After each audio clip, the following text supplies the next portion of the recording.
Hello and welcome to today's webinar. My name is Jen and today we're going to be talking about donations reports in the lists and labels dropdown. Today's topic is covered in Donations Workbook 106 from pages 28 to 39 if you're following along in the workbooks. And we're covering version 22.19.1, our latest version. So let's go ahead and open up donations and let's take a look at these reports and labels. Up at the top, we're going to go to Reports Export, and then we have several different drop-downs of report types. Today we're going to be talking about the lists and labels options right here. The first report in the lists and labels menu is list account balances. So we're going to open that up and we've got some choices to make. We can set it to any year that we have data for. They'll all show up in the menu here for the year. We're going to stick with this year. And you can also choose to just look at a specific range of months within the year. We're going to just leave it as the full year for now. And we can choose to include inactive accounts and include or exclude accounts with zero balances. So by leaving both of these unchecked, we're going to just see accounts that are active and that have had money deposited this year. So with just setting up those, we're going to look at the print preview real quick. And we get a nice consolidated report. Now, if we close the print preview, and if we were to add the inactive and the zero balances and click print, we're going to have a lot longer of a list. This is going to show us every account as opposed to just the ones with money and marked active. So I'm going to uncheck those again, and then we're going to look at the Columns tab. Here on the Columns tab, we can choose to add additional information about the accounts. The fields on the right are the visible columns. That's what we are seeing when we look at the print preview. So when we looked at it before, we just have account and year-to-date balance. That's what YTD stands for, year-to-date. We've also got period activity. That would be helpful if we were maybe just looking at this third quarter, if we were just looking at July through September, for example. We could add period activity and see just the difference between the year-to-date balance and the period activity. So if we would go back here and maybe just look at, let's say, July through September and click print, we're going to have a different amount in the period activity versus the year-to-date. So that tells me in my demo data I have nothing in the third quarter, and all my giving must be in the other quarters. And that's how the period activity can help us on this report compared to the year-to-date. If we go back to our Columns tab, we also have comments. Those would be any comments on the account. Inactive, which would tell us yes or no, is that account inactive? This stands for pledge account. That's what that abbreviation is, PLGACCT. So that's yes or no, is it a pledge account? Yes or no, is it tax deductible? Yes or no, does it print on statements? And then you'll see there's the option to just use the account ID or just use the account name. And then over here we've got account. So account shows both ID and name, or you can choose just ID or just name. So that's what all the different columns are. You can double click or use the arrow buttons to move things back and forth. And then we also have a sort tab moving along where we can choose to sort by any of the available columns, such as the year-to-date balance. If we wanted to see, instead of the accounts listed in their designated account order, we could look at it by the amount. So we're going from lowest amount up to the highest amount for each of the different areas.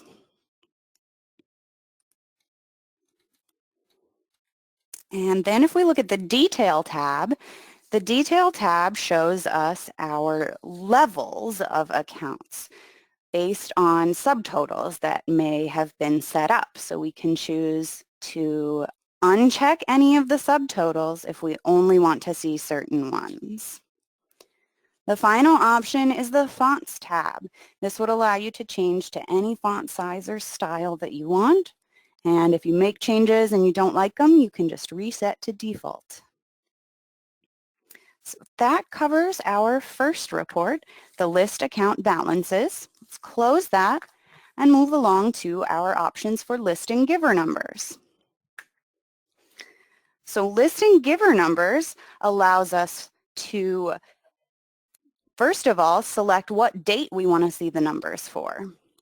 So it defaults to today, but if you want, you can go back in time and see prior year's numbers, or you can go into the future if you've set up 2020 numbers. You can go ahead and look at what those numbers might be.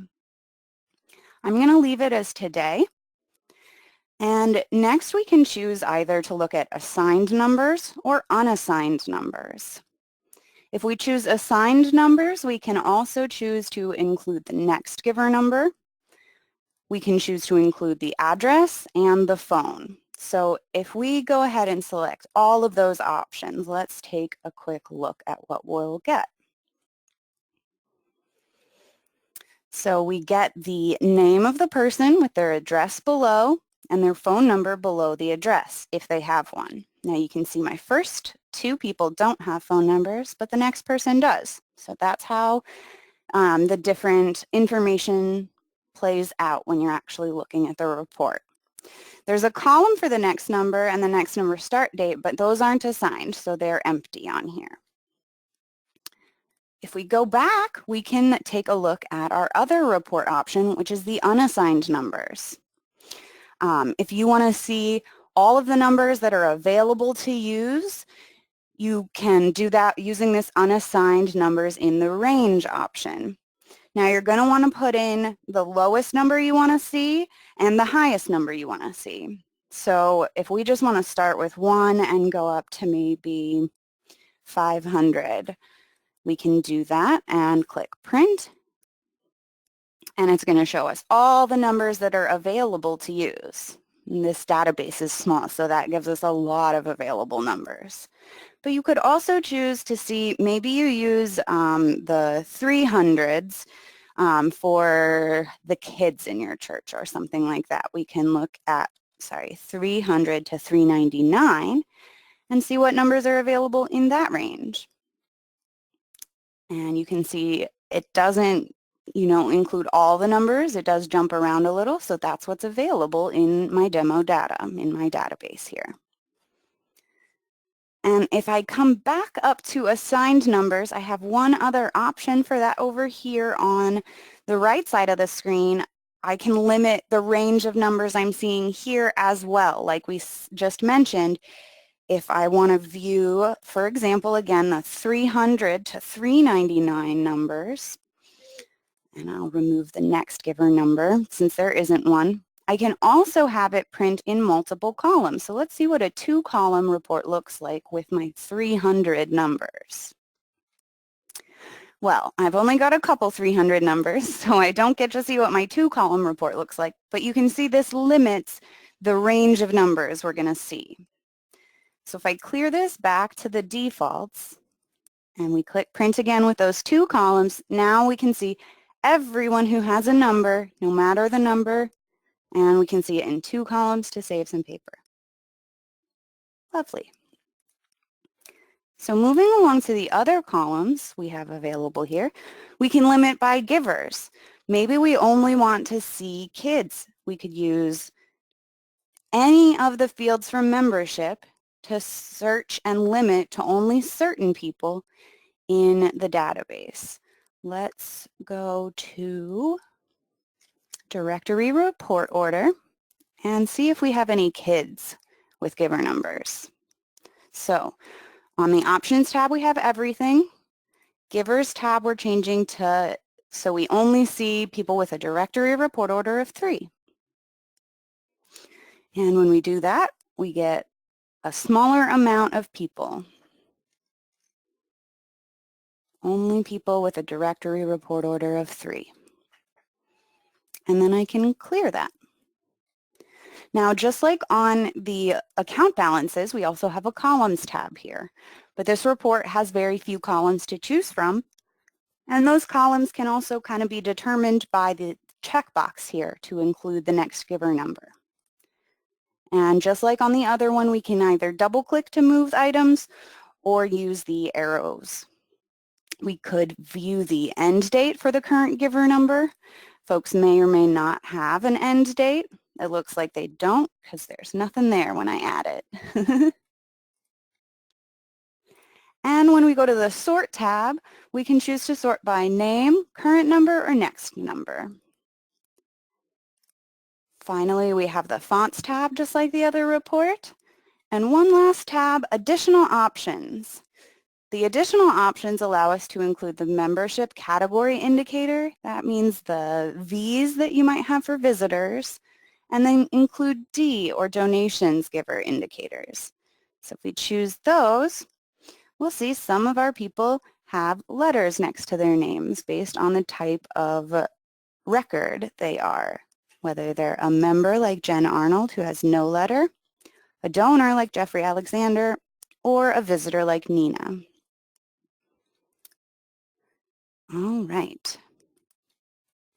Our last report in the lists and labels is the labels. The only way to get labels out of Church Windows is to actually choose labels. So if we go ahead and make that selection, we have our options to set up a query. For the query, we can start with editing the people selection criteria, which means the fields from the people file in membership, just like we saw on the Givers tab in the previous report. So all of these available fields from membership can be selected for our labels. Maybe we only want to print labels for people with a certain mailing code, like all mailings and newsletter only. Let's choose those. And then click OK. Now we're back to our query builder, and we see the criteria that we selected. We have an AND to connect it with the next part of the criteria, which is the giving pledging selection. So in the giving pledging selection, we can select only those who gave, and we have options for pledging as well.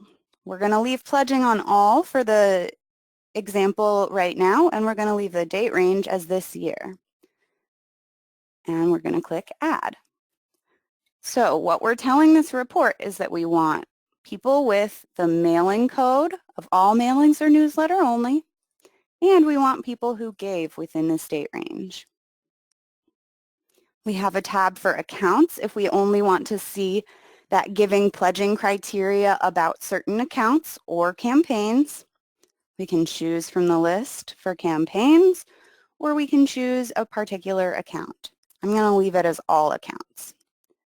And then we can sort those labels by giver number or by any of the membership fields.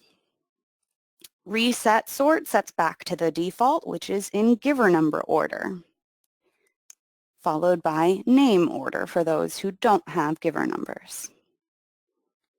Down at the bottom, we have the option to save selections by clicking the little floppy disk icon if you want to save a search criteria. And once you've got your criteria, you'll click Next. This will display the list of all of the people who met that criteria, and we have a couple more choices we can make. We want to choose the label layout. That determines what the label is going to look like. The two that say template are the ones that come with the software, and any others have been created by the user. So in this example, I have a label that's been created that includes the giver number, which is great. A lot of folks want to print a label with the giver number on it. So if we choose that label, then we have one more selection, one label per. And we have to choose individual, giving unit, or family. I'm going to choose giving unit because the label is going to have the giver number on it. If you choose family and the label has a giver number on it, it's going to repeat the giver number if the family members share that giver number. And I can show you what I mean by that when we look at the print preview. So let's take a look. And you can see the labels have the giver number at the top and the address and name below.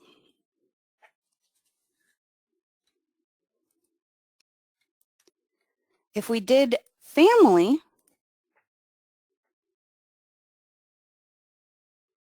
you can see it puts the number of each of the family members. So in the Miller family right here, if I highlight it, we've got multiple numbers for the different members of the family. And so it's displaying them on the label. So that's why if the label contains a giver number, we want to use giving unit.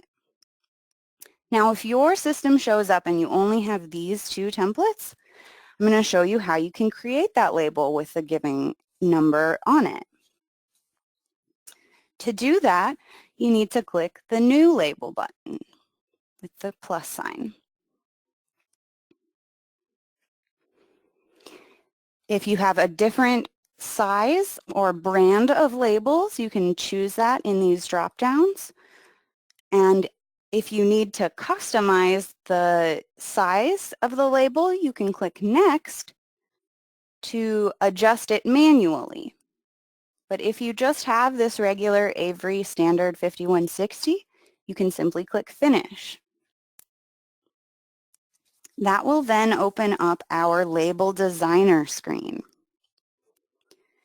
In the Label Designer screen, this detail area is the label itself. And I'm going to grab my little highlighter tool so I can show you the outline. These outlines are the edge of a label. And so we don't want anything to go outside of those lines. But we need to add the giver number. So if we click on this mailing label and address box, we can move it down on the label by holding down Control on our keyboard and pressing the down arrow until it just touches that dotted line that I highlighted earlier. Then we're going to come over to the sidebar here and we're going to look for the membership fields. The membership field is what allows us to add additional information to the label.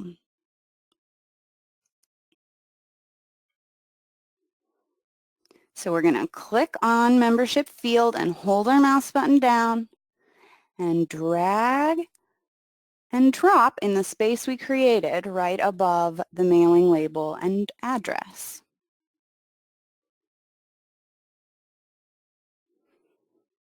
And we're going to scroll down until we find giver number and then click OK. Now they instantly turned pink. Now what that tells us is that they're overlapping a little. And I know that the top one, the giver number that I just put there, is as high as it can be. So that means I need to move my mailing label down just a little bit more. So again, I click on it, I hold Control on my keyboard, and I tap the down arrow just twice until they both turn white again.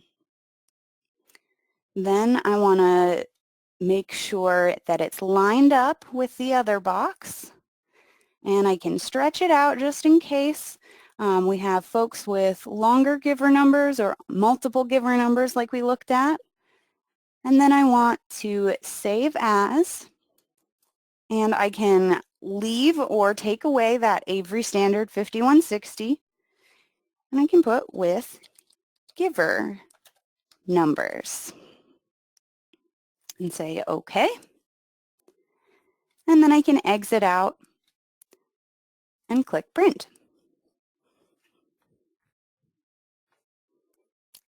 And there we have it. So that covers our topic for today, the lists and labels in the donations module. That concludes our webinar. Thank you for joining us.